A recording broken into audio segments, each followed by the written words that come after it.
गेल्या 4 दिवसांपासून ठाण्यातली लोक जिथे गेली ना तिथेच मी गेलेली, म्हणजेच उपवन लेक फेस्टिवलला. तर सर्वात आधी मी इथे मस्त अशी युनिक ज्वेलरीज बघितले, त्याच्यानंतर स्नॅकिंग आयटम्स बघितले आणि तेवढ्यात आम्हाला लागली भूक. सो आम्ही डायरेक्टच खाण्याच्या कॉर्नरला पोहोचलो. आता इथे ना बरेचसे स्टॉल्स वगैरे होते. तर सर्वात आधी तर नॉनव्हेजचं स्टॉल लागलेलं, म्हणजे कोंबडी वडे वगैरे होते. ते आम्ही नाही खाल्ले. आम्ही गेलो डायरेक्ट पाणीपुरी कॉर्नरला.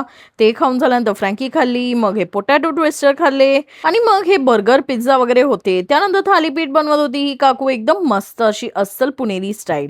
आणि इथे अजून पण नॉनव्हेजचे, चायनीजचे असे वेगवेगळे स्टॉल्स होते. मग केक शॉप्स होते. हे पॉप्सिकल पण एकदम यम्मी होते. मग ना जिकडे विठ्ठलाची मूर्ती आहे ना तिथे आम्ही गेलो. तिथे मस्त असं लेकच्या मधोमध सिंगिंग कॉन्सर्ट चालू होता, तो बघितला. हा व्ह्यू बघा, no doubt Upvan is my favourite place in Thane. थोडंच पुढे गेलो तर मस्त अशी गाणी ऐकू येत आहेत, तर बघितलं आम्ही. तर हा ग्रेट सिंगर शान गात होता, डान्स पण करत होता, मस्त असं सगळे एन्जॉय करत होते. बट आम्ही हे लांबूनच बघितलं, आम्ही काय तिकीट घेऊन आत नाही गेलो. मग ना मेन आर्टचे गोष्टी सगळे आम्ही बघायला आलो. तर तिथे आलो तर सर्वात आधी तर आम्हाला मस्त अशी शिवाजी महाराजाचं डेकॉर केलेलं दिसलं.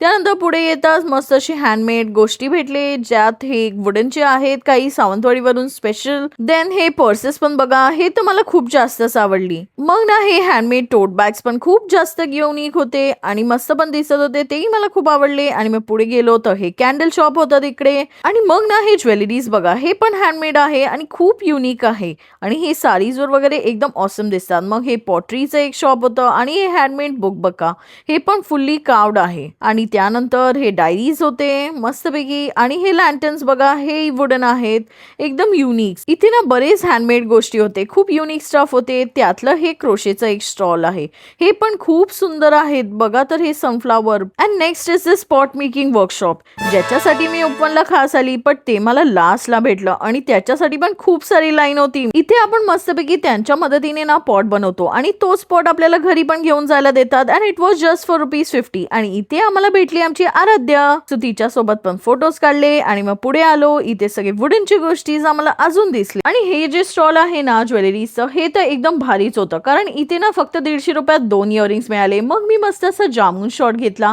आणि तो पण मी फर्स्ट टाइम घेतला आणि मला खूप आवडला. आता इतकं फिरून फिरून आम्हाला लागली भूक, सो आम्ही एक जंक्शनला आलो, तिकडे मस्तपैकी बुर्जीपाव घेतला आणि ही ब्राउनी पण घेतली. कोणी राहिलं तर नाही ना ठाण्यातलं इथे यायचं, बिकॉज ही गर्दी बघा, रात्रीचे 11:30 वाजले तरी काय गर्दी कमी नाही होते.